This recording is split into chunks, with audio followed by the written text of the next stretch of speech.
Yo, what's up, everybody, and welcome to the newest edition of the Bronx Muchachos podcast, brought to you by the Baseball Banter Broadcast Network. I'm your host, Mark, and of course, I got my main man, Dave, with me. Dave, what's happening, brother? What's happening, everybody? Sorry for the late start, but StreamYard decided to throw us a curveball before opening day and mess with Mark's settings. So we're here a little bit late. Apologies. So if you're watching this on YouTube, you know what to do. Hit that like and subscribe button. If you like the flavor we bring every week, go ahead and do that. And go back and watch our past episodes, too, if you've missed anything. And be sure to subscribe on all audio platforms as well. Definitely, and a big shout out to our man Daniel right now, saying what's up to everyone. Happy Tuesday, everyone. Daniel, what's happening, brother? Good for you to be in the chat. And yeah, if you guys are, like you said, Dave, you're watching us here, hit the like button, hit the subscribe button. If you listen to us, don't want to see our beautiful faces, go check us out on all audio platforms. Speak for yourself. I'm pretty beautiful. Well, I'm also younger than you, so I got that on my side. That is true. That is true. I'm the boomer of the duo. But speaking of boomers, we got we don't have Dave Wells boomer going on, but we do have tomorrow. We do have baseball, official baseball coming back, and Yankees visiting the San Francisco Giants, 8 p.m. Eastern time, 5 p.m. Pacific time. Let's get this going. Let's go with Netflix. On Netflix, so everyone doesn't think it's on MLB TV or ESPN. No, it's on Netflix. So if you don't have Netflix, yeah, SOL. If you don't know what that means, ask your kids, ask a friend. But yeah, finally, real baseball for me. I'm excited when spring training starts, but right around like the second week of March, I'm like ready for it to be over. Opening on the road, not really a fan of, especially in March. I can't imagine the weather being that nice in Northern California, especially being on the water. Maybe I'm wrong. I've never been to San Francisco, so maybe I'm tripping. But yeah, Max Fried, game 1, Cam Schlittler, game 2, Will Warren, game 3, and Ryan Weathers, game 4, and then 3 games to 3 game set. Okay, and then you got it's a 3 game set. So Weathers and Fried are pitching the first 2 games in Seattle then after. Yeah. So it's opening day in Seattle. I believe it's opening day in Seattle because it goes tomorrow, day off on Thursday, Friday, Saturday, day off Monday, Monday. Then these weird. So basically, what it comes down to is why Luis Heel is going to be headlining the best rotation in AAA now. Dude, so that squad is stacked. So, hey, listen, Hal turned around. He had that one press conference where he's wearing the Rail Rider shirt. He was speaking that into existence how the Rail Riders are going to be the bomb this year. He's quite frankly. Worrying about championships in the wrong place, apparently. When he talks about championships, he never said where. So he knows he's putting all his eggs in the basket of the Scranton Wilkes-Barre Rail Riders. They got J-Dom. They got Spencer Jones. Elmer Rodriguez. They got LaGrange. Max Schumann. Brendan Beck. Yeah. Chase Hampton. Hampton got sent to Double-A. Young is over there. Chase Hampton's supposed to be over there too, or eventually he'll be there. I mean, they got to that team's gonna be stacked. That team is going to be stacked. Imagine being prospects that are new to AAA. You can basically go face a major league squad. What a kick in the gut. For most teams, well, you got to remember this. Most teams, it's Double-A is where the best prospects usually lie. I think it's the best hitters are in AAA, the best pitchers are in Double-A. It's kind of weird like that. I've seen it go the other way too, where there's been a lot of good hitters in Double-A and then or pitchers in Double-A, vice versa. I've seen it go both ways, but they say Double-A is the delineation line of whether or not you can hack it as a baseball player. And if you can't make it in double A, like you're usually 9 times out of 10, like jettisoned out of the organization, or they repurpose you somehow, like we've seen happen with Antonio Gomez, who is a catcher. And then, his arm strength, the second base was like 103 miles an hour. They're like, you know what? Why don't you go stand on the mound? We'll try this. He was originally signed as a pitcher, so he was a pitcher. They converted him to a catcher. The bat never came around, so they decided to convert him back to a pitcher. I mean, take a look at with the Athletics. Robert Poisson, he was signed as a switch hitting shortstop when he was a better pitcher than he was a hitter, let alone a shortstop. So they're transitioning him back to being a pitcher now. Yeah. So these things happen a lot of times. So hey, let's let it ride, man. I mean, they still got prospect capital. I mean, Antonio Gomez, he had some, he went back to pitching, arm issue. So hopefully he can make it to the bigs as a relief pitcher. I mean, he's gonna shoot. I mean, he was making his pop times and throws down to second base at 103 miles an hour. So there's a good chance that that kind of an arm you want to have in the bullpen. For at least for a few years. Well, we thought tonight we were going to be talking about our opening day roster predictions, but you and Jay did it last week when I was at work. And only Jay did it last week. The roster's pretty much set. There's really no surprises. Yeah. The only surprise to me is how many left-handed pitchers we got in the bullpen. Brent Hedrick, Ryan Yarbrough, and Tim Hill. So first time in a while we've had 3 left-handers in the bullpen, so that's going to be interesting to watch. I mean, Hedrick was doing good until he got hit in the head with the line drive. So hopefully he's bounced back from that. And I mean, the roster's not really a surprise to me. I mean, I guess not really the biggest surprise, I just never thought they'd actually do it, is sending Luis Gil to AAA, but they don't need a 5th starter until April 11th anyway, so it kind of makes sense to send him down there to keep him fresh. Given the fact you don't need a 5th starter until April 11th.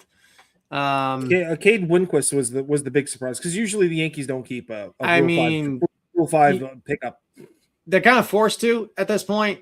I mean, you took them, might as well use them while the season doesn't really mean anything at this point. First game of the year. Maybe he pitches tomorrow, maybe he doesn't. Well, I mean, all he's got to do is stay on the roster. He's got to stay on the roster the entire year. That's all. That's all. That's not going to happen. If he doesn't, then he's got to go back to whomever, or they can trade him. I think he came from the Cardinals, so my thought process is on this: he's going to get jettisoned the minute April 10th rolls around and Gil's back in the major leagues. He's going to be the first domino to fall. So, I mean, there's other guys that could go. I mean, if Bird is pitching like he did last year, then he could go back down. If Blackburn's pitching poorly, if Yarbrough's pitching poorly, if Hedrick is pitching poorly, I mean, there's options to kind of kick it away. I just think there's a pecking order, right? I don't think Ryan Yarbrough is going to be going anywhere. No. There's definitely a hierarchy pecking order here, and I don't think that Ryan Yarbrough is going to get jettisoned over a Rule 5 draft pick. So no, I mean, but here's the thing: like, if they get the kid's pitching good, I mean, there's a possibility of something else happening. I mean, yeah, like you said, if Jake Bird is throwing birds and it's leaving the yard, like we saw in his first 3 outings with the Yankees after they got him from Colorado. I mean, see you later, dude. Yeah, well, I mean, also don't forget. I mean, if they get rid of Winquist, they DFA him or whatever, send him back down, then he's got to go back to the Cardinals, and they get $50,000 or something along those lines. They get money back for sending him back. So, Hal likes to keep his money. So that's always that plan of attack. I mean, even on the offensive side, I mean, Wells, Escara, Bellinger, Rice, Jazz, Caballero, Rosario, Judge, Stanton, Grisham, Grichuk, Goldschmidt, and McMahon. I mean, that's pretty much your entire line. That's pretty much your lineup from last year. I mean, Randall Grichuk would have been good when Joey Gallo was having his issues, but I don't know what you're going to get out of him. He's on the wrong side of 30. He's been around for a while.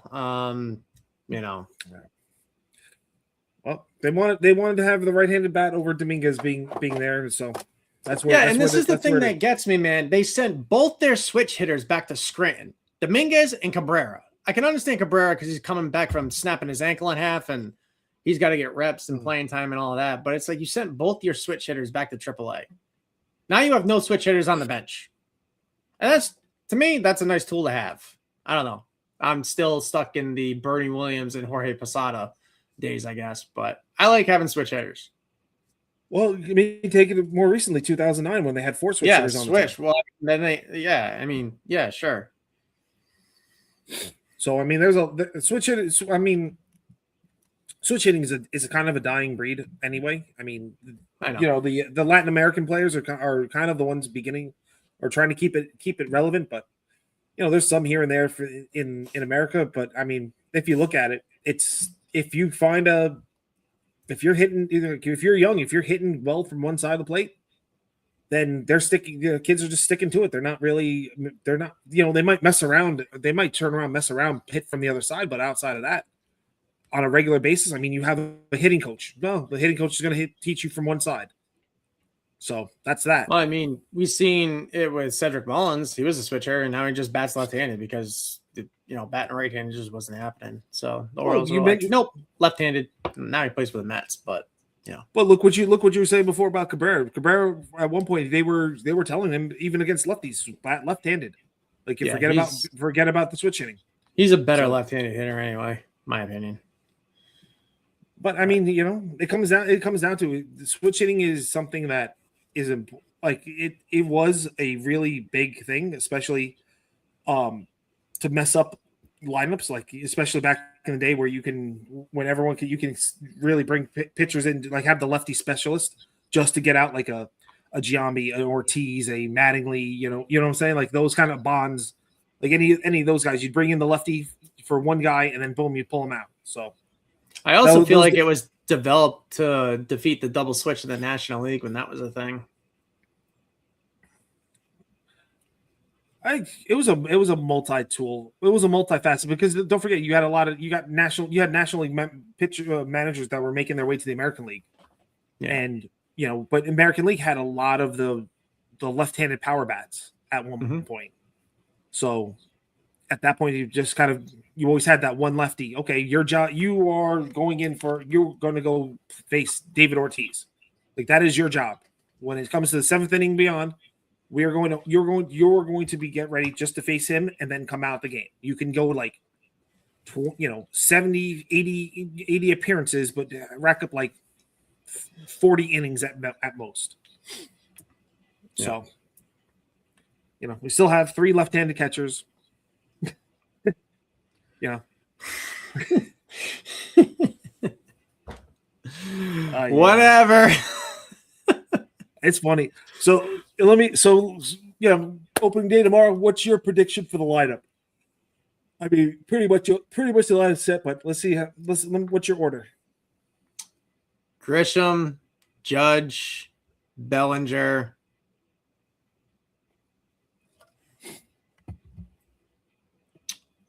I want to say maybe Wells, cleanup, Giancarlo 5. Caballero 6, Jazz 6, Caballero 7, McMahon 8, and Escara 9. I mean, who the hell am I forgetting here? Ben Rice. So yeah, switch. I bet Jazz 9th and put Rice 6th. Did you forget? I don't have it written down in front of me. I'm going off memory here. So yeah, no, I got you. I mean, mine is right. I was a big proponent of what last year they always had Grisham batting first, which at the end of the year, man, he shouldn't have been playing, but whatever. I'm tired of going over that kind of stuff. That's in the past now. Not doing that. It's gonna drive you crazy, man. Oh yeah, it's just gonna drive you nuts. So don't give any heedance to it. No. So the my lineup is like this. It's gonna go Rice, Judge, Bellinger, Stanton, Rice, Judge, Bellinger, Stanton, Jazz, Grisham 7, Grisham 6, Wells 7, Escara, Caballero 8, and then McMahon 9. Yeah, That's how I think they're going to do it. I think that's going to be your right. That's going to be the righty. That's going to be your righty lineup the entire season, for most of the season. Yeah. And then obviously when the lefties come in, then they kind of Goldie plays first base. Obviously, Ben Rice they'll probably switch to the catching that day, and then maybe you sit Grisham, and then I think you sit Grisham and play Bellinger in center field and put Grisham over in left field. Left. So that's how I see that. Yeah. No, I can totally see that. So probably be a low scoring game tomorrow. Logan Webb versus Max Fried. So it's still cold in California. It's still cold in NorCal. So I mean, you're not going to see too many home runs per se. Nah. I'd be surprised if you see one. Honestly, I think if anybody, it's going to be it'll be the right-handed side. I mean, obviously, you put your money on Judge hitting a home run, but I think more or less it's going to be any of the right-handed bats can put one out. Even on the San Francisco side, I mean, they got right-handed power there. Why not give it a whirl? Like I think that right now it's too cold for like a Devers to crash one out or Bellinger to hit one out. Even maybe Rice who's got power might be able to get one or at least hit off the wall out there. But yeah, but what though, the splashdown is going to be too much with that cold weather. Devers has always found a way to mash a home run off Yankees pitching his entire career, so I wouldn't put anything past that dude. Whether or not they can get him to play first base that day, who knows? Based off what the shenanigans last year. I'm not playing first. Well, you see, gave Matt Chapman $144 million. So, yeah, you got to move. Yeah. What you looking up? I'm trying to find out the weather for tomorrow. I would have to say probably mid-50s. Yeah. Hey, at least they're not opening the year in Cleveland where it's still a possibility of snow happening. Anything's possible. Anything's possible at that point.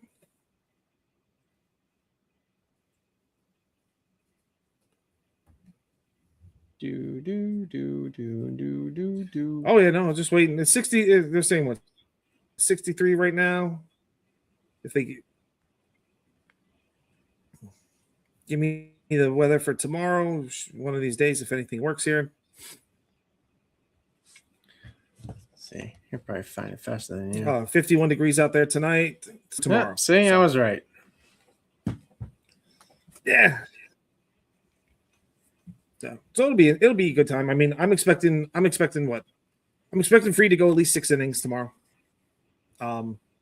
Hopefully, he's got a feel for most of his pitches.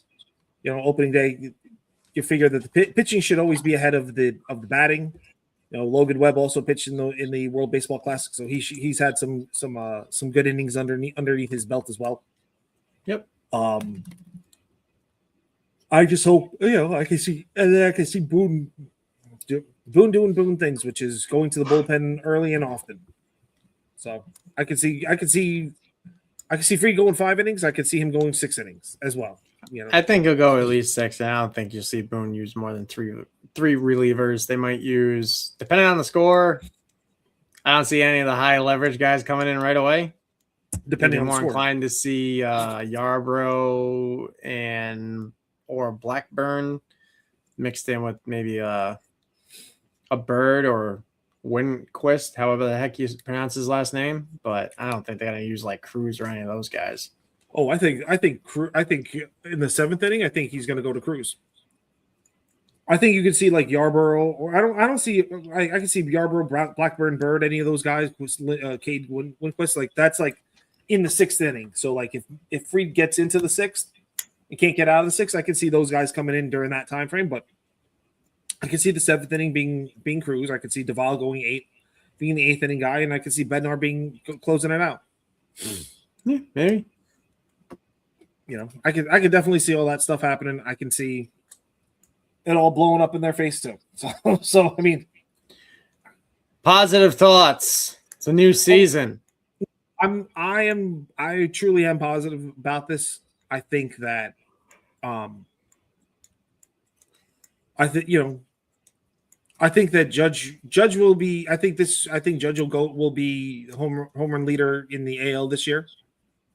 I think Bellinger will split time between all three infield positions, and at some point, I think he'll make a move he'll do some infield, some first base.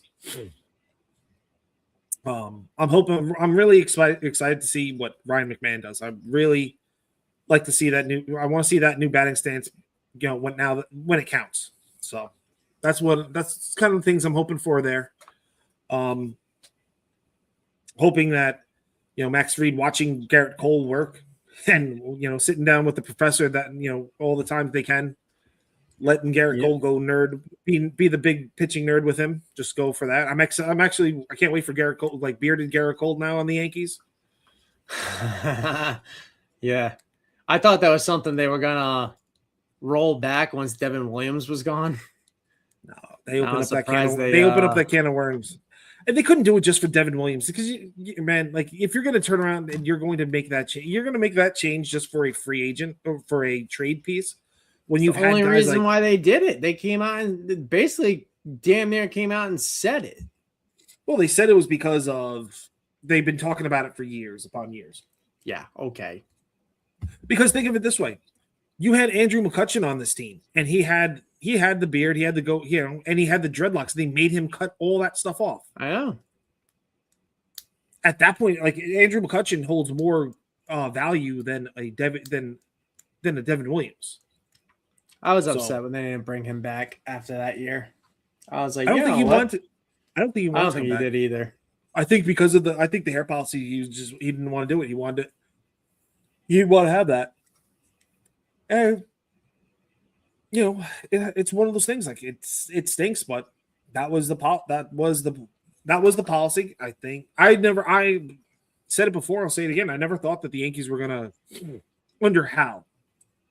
I never thought they were going to change that hair policy. Prior to George taking over the team, they had facial hair too, because there's a Thurman Munson baseball card from like 1974 or whatever, and he's got a full-grown beard. Mm-hmm. It wasn't until George showed up in 76 that it was like, yeah, this is over with. Well, George bought the team early. He didn't buy it. He bought it in 72. Did he? Okay, so it was like Thurman's rookie year or something. Yeah. So what George said that he 70. That's what it was. So George Steinbrenner didn't like the fact that he showed up to spring training one day and saw like different lengths of beard, sideburns, all that stuff. And he being from West Point, he implemented that rule. I thought Hal was going to keep that rule in place, and then it was going to be the next generation. It was going to be the nephew who's Swindell's the Swindell child who's going to take over the team. I thought he was going to be the one to get rid of the hair policy. Like we will be in our 60s when this dude takes over the team. I don't think he's going to. I think he will. He's being groomed. He's being groomed right now. We'll see. They're groomed. He's been groomed for the past couple of years. So he's like Hal's not giving it to his kids. Hank's not getting Hank's kids. It's going to Jennifer's son. Jennifer's son is taking on. Well, probably no one else in the family wanted to deal with it. Is going to be taking over the team. Maybe. Or maybe they – I mean, don't forget, Hal, you got to remember the way it was going. Like, Swindell was supposed to take over. It wasn't supposed to go – George wasn't going to give it to his kids. So, that is when – and then Hank took over, and Hank took over because of what happened. And then he wound up having cancer, unfortunately, and – Hal was never the one supposed to take over this team. So Hal now being in charge kind of, he runs it like he runs it because he wasn't supposed to. So all he was going to run it with the spreadsheet and doesn't not. And he's more important. It's more important for him to answer to his investors. So yeah. But It's a long way away from anything like that happening. We'll see. But no, I'm excited. I'm excited for tomorrow. I'm looking for good baseball. I'm looking for Caballero to get on base and start running wild. I'm looking for Jazz to not go for 50 home runs. I'm looking for him to not do Jazz things. I'm looking for Jazz to be the guy when he says I'm swinging 70% and just slap the ball to the other feet to the opposite direction and slap the go gap to gap. That's the Jazz I'm looking for. I'm looking for Bellinger to make good contact and hit the ball around the way. Yeah. Being staying positive with things. I'm not going down the negative road. I'm staying in the positive roads. I don't know why. I'm more excited for Cam Schlittler on Friday. So, well, I mean, I'm more excited for that. He's on a pitch limit too. I mean, he's on what, like an 80 pitch limit or something? Something like that, yeah. Because of his back. But yeah, so I mean, yeah, it'll be fun. Like pitching, like I said, pitching this year is going to be the hallmark of what this team is going to be about. Hopefully, Rodon comes back and he comes back strong. Garrett Cole looks like he's coming back strong. So, don't forget he's gonna go through like a little dead arm period at some point. So you kind of hopefully just mitigate. He, gets mitigated along the way, and boom. I mean, his one outing he's already thrown in the upper 90s. So, yeah, that's 2 outings. He pitched today against the Cubs. Good for him. I hopefully he just continues on doing what he's gonna do. And what his pitching line was. Well, Weathers what 80 pitches, 5 innings, few strikeouts. So maybe I saw an older post, which is also quite possible. Well, if it's a post that he had only 10, if it was a post with him only having 10 pitches, then it's the wrong. Yeah, one. I think I was seeing the post from the other day because Weathers started today's game, not Cole. So I was looking at the one from the day prior. So oops. Oh. Oh well. It happens. You know what strikes me as crazy is Garrett Cole only has 153 wins in 12 seasons. No, I mean, don't forget. I mean, he had the first bunch of those years in Pittsburgh. Yeah, but he didn't have a losing record. Well, the only losing record he had in Pittsburgh is 2016 when he was 7-10, and then he was 12-12 in 2017, and then goes to Houston, 15-5 in 18, 20-5 in 19, 7-3 in 2020, 16-8. In 21, 13-8 in 22, 15-4 in 23, and then 8-5 in 2024. So, yeah. So I mean, yeah, it happens. Just think of how many more wins Curt Schilling would have had he not wasted all those years in Philadelphia. Those are kind of, you never know. I mean, listen, Curt Schilling all of a sudden was pitching really strong at the back end of his career during the steroid era. Wonder why. Yeah. Down in Arizona where Grimsley was. Yeah. About that. Yeah, about that.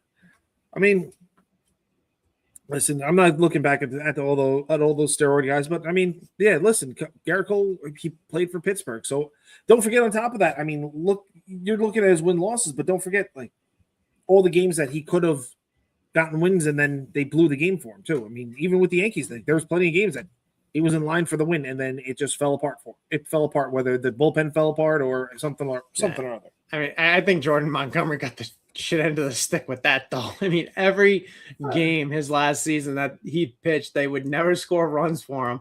And then the next starter the next day would get like 8 or 9 runs scored for them. It's like, I feel bad for this dude. Like, this dude can't get out of his own way. Well, that was that 1 year with for Mike Mussina. Mike Mussina was there. Yeah. Roger Clemens was getting 8-9 runs a game, and Mike Mussina was getting like 2 runs a game. And he had to pitch damn well perfect. I think that was 2002.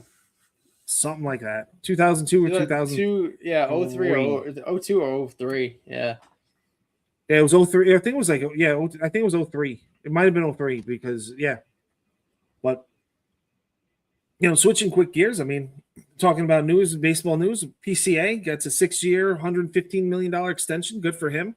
I thought he would have gotten more. Yeah, they were saying like the Cubs wanted to give him an extension last year, and the number was 66 million last year. So he almost doubled it this year. Waiting a year and getting Rookie of the Year. So, I mean, it's worthwhile. I mean, he did what he did well. Well, with the looming strike and the way free agency's been lately, I don't blame him for taking it, to be quite honest. One less thing you got to worry about.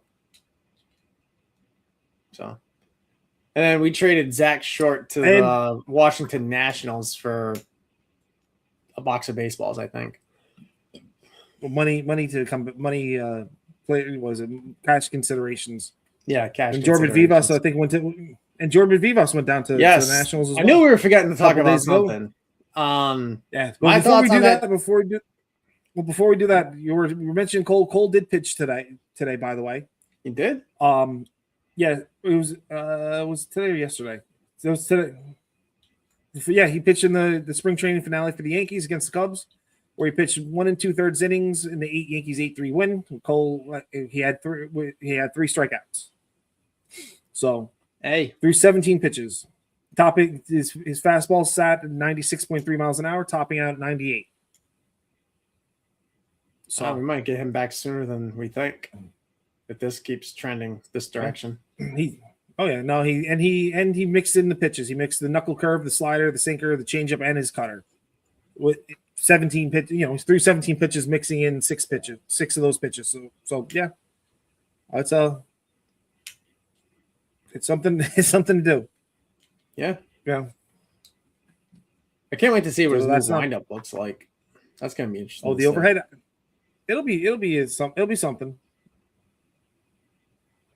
It'll definitely be something. But yeah. Sorry to bring that up, but then we were mentioned it before. Jorbit Vivas, he got traded to the Nationals, and we got in return. I'm actually going to pull up the guy's stuff right now. The 21-year-old right-hander. Mm-hmm. Made it to AAA last year for the Nationals. ERA was like 3.41 or something like that.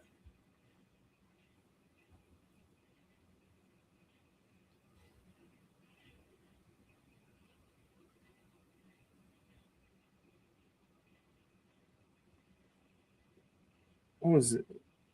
Sean Paul Linian, I think it's his name. Yeah. Yep, that's who he is. Yeah, so he's supposed to have a decent. He's supposed to have a decent fastball. But what he wound up, one of the big stats that was well last year was he wound up. He pitched a good amount. I mean, he had 77. He had 77.1 innings, pitched with 106 strikeouts. So. He knows how to miss bats. I mean, it was all in high. He's in high A ball right now, but he made it to AAA last year. That was with Nationals. And they have him punched in with as of right now. The pipeline has him punched in for Hudson Valley. Wow. Maybe not. Maybe. But you got to. But what does that say about the Nationals minor league system? If he was in AAA for the Nationals last year and he's getting knocked all the way back down to Hudson Valley. Well, this is what I was going to say. He wound up pitching he pitched an A ball. They showed him 2 different high A balls. So I don't know if he was acquired last year, but he only pitched for 2. He only pitched 2, had 2 starts in AAA for the Nationals. So I guess they wanted to get him more experience. So they just threw him in AAA, where he pitched 7 1/3 innings in 2 starts. Like when I read the press release, they made it sound like this kid pitched the entire season in AAA the way they were making the sound. Because I was like, 21 years old, made it to AAA last year. That's pretty damn impressive. And then peel the onion back, and it's like, wait a minute. Yeah, who wrote this article? So yeah, so what happened was he was originally signed by the Dodgers. The Dodgers sent him over to the Nationals in the Alex Call deal. So yeah, I mean they kept him in high ball. They just wanted to get him some more reps, throw him into AAA because AAA was still going. Yeah. So he's got the grades he's got is his fastball is graded at a 40, his sliders at a 45, his changeup is his best pitch, is graded at a 70. He's got control at a 45. He's an overall 40 pitcher. So, he did go to AAA and he did do the fall league last year too. So we'll see. And he's 21-year-old. So get him in the gas station let him go in the gas station and probably, that fastball will tick up some. But Yankees have a 10, listen, they wanted a pitcher. They got rid of a 40-man roster guy. Well, he had no options left. So It was either DFA and get nothing for him or trade him and get something for him. So I'm not broken up about it. I mean, they gave up Trey Sweeney for him. And then Sweeney ended up going to the Dodgers in the Jack Flaherty trade. But I'm not losing sleep over this. I mean, the kid spent some time in the major leagues with the Yankees last year. Bat was okay. Defense, meh. But who knows? He was a second baseman. So, listen, if right now there's no spot in second base for him right now, currently. No. There's possibly no spot for him in the future at second base, depending on. They're making plans. Things are happening. Okay. Depending on how everything moves. Depending on it all. So. Happy baseball. I think that should do it for us tonight. Yeah, that's it. Short, sweet, to the point. Like we were saying earlier, you're watching us on YouTube and you're not subscribed, do us a favor. Subscribe. Tell your friends to subscribe, your family, your cat, your dog, your goldfish, everybody you know. We'll be back next Thursday. Same time, same place. And enjoy the game tomorrow, everybody. Have a good one. Oh, and by the way, you can catch me on Whatnot, 10 o'clock.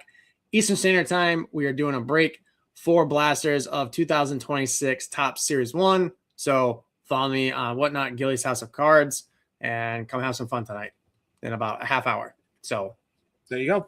See you, everybody. Peace.